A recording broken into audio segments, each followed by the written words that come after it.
Salam sejahtera bagi Anda semua dimanapun Anda berada. Hari ini kita memasuki topik kedua, yaitu apakah saham itu? Par value. Par value adalah nilai nominal per saham yang didapat dari hasil pembagian total modal yang disetor atau paid up capital dengan jumlah saham. Misalnya PT Astra International memiliki par value atau nilai nominal per saham sebesar Rp50. Par value tidak ada hubungannya dengan book value atau nilai buku dan atau market value atau nilai pasar. Bahkan sudah kurang dipertimbangkan investor sebab laba bersih per saham seringkali jauh lebih tinggi daripada par value sahamnya. Laba bersih PT Astra International Tbk tahun 2022 adalah sebesar Rp715, sementara par value sahamnya hanya sebesar Rp50. Tapi umumnya perusahaan yang akan go public mengesahkan sejumlah besar sahamnya, namun tidak seluruhnya ditawarkan ke publik melalui penawaran umum perdana atau initial public offering. Sebagian disimpan dalam portfolio atau authorized capital.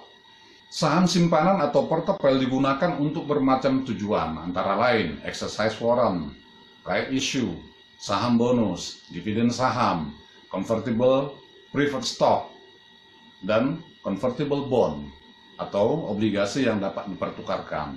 Penawaran terbatas hanya pada para pemegang saham yang sudah terdaftar. Sekarang kita bahas mengenai nilai buku atau book value.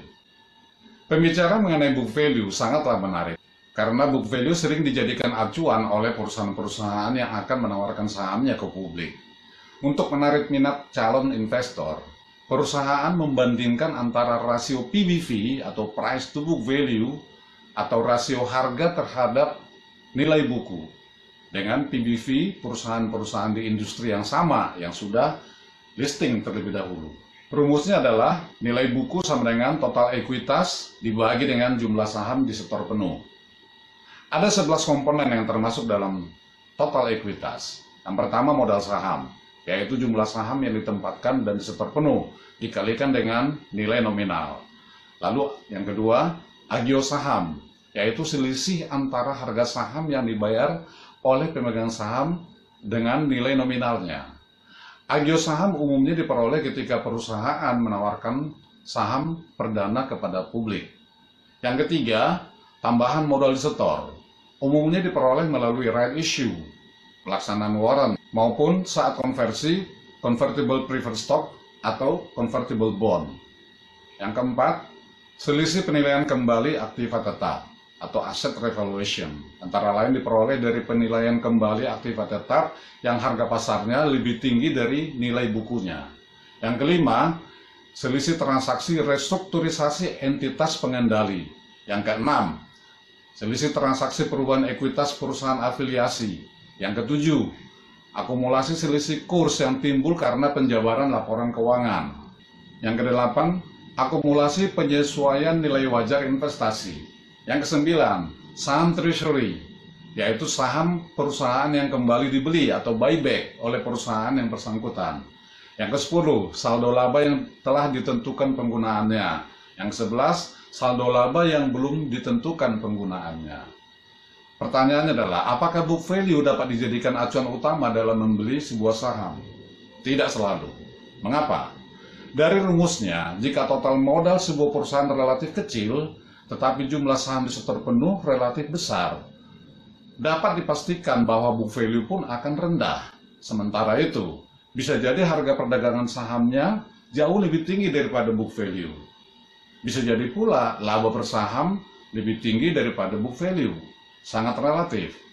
Atau sebaliknya, total ekuitas relatif besar, sementara jumlah saham disetor penuh relatif kecil. Dengan demikian, tentunya book value menjadi besar pula. Besar kecilnya total ekuitas perlu ditelusuri penyebabnya. Apakah perusahaan lebih mengandalkan utang sebagai sumber pembiayaan atau kebijakan perusahaan yang cenderung membayarkan dividen dalam jumlah besar kepada pemegang saham sehingga sangat sedikit laba yang ditahan untuk dijadikan sumber pembiayaan perusahaan di masa mendatang. Banyak faktor yang perlu dipertimbangkan dalam membeli saham. lebih dari sekedar book value semata. Memang untuk saham-saham yang berfundamental baik dan mempunyai catatan pertumbuhan konstan, kita dapat menjadikan book value sebagai acuan. Akan tetapi, kita tetap harus mempertimbangkan rasio-rasio finansial lainnya. Investor menjadikan book value sebagai acuan utama dalam membeli sebuah saham perdana. Untuk saham yang sudah listing, banyak faktor ataupun rasio yang sangat penting untuk dikaji. Kita akan membahasnya nanti pada saat topik menilai perusahaan melalui laporan keuangan. Kita bahas sekarang warrant. Warrant, apa yang dimaksud dengan warrant saham biasa? Warrant adalah hak, ingat, bukan kewajiban yang dimiliki pemegangnya untuk membeli saham biasa perusahaan pada harga pelaksanaan atau exercise price dalam jangka waktu yang sudah ditentukan. Diberikan secara gratis, namun memiliki masa kadaluarsa. Tujuannya adalah untuk sweetener atau pemanis. Jadi, agar terlihat lebih menarik, beberapa perusahaan menyertakan warrant saat IPO saham atau obligasi.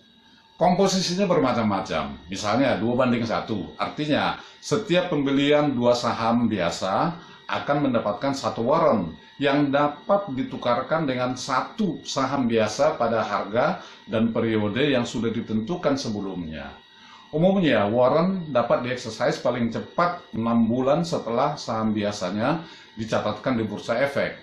Masa kadaluarsa warrant biasanya 3 tahun, bahkan ada yang lebih dari 3 tahun. Selain pada saat IPO, warrant juga bisa diberikan ketika perusahaan akan melakukan right issue. Right issue itu adalah penerbitan saham baru. Tujuannya tetap sama, yaitu agar para pemegang saham yang tercatat lebih tertarik untuk menambah modal atau investasinya di perusahaan tersebut. Exercise price atau harga pelaksanaan warrant seringkali ditentukan lebih tinggi daripada harga penawaran sahamnya pada saat IPO. Misalnya, harga saham yang ditawarkan ketika IPO adalah Rp1.000, sementara exercise price yang tertera pada warrant adalah 1.200. Boleh-boleh saja, tetapi lihat dulu perusahaannya. Prospeknya bagus atau tidak. Kalau memang prospeknya bagus, bisa jadi harga sahamnya akan naik sangat cepat nantinya. Sampai jumpa pada konten ketiga dengan topik kategori saham. Terima kasih.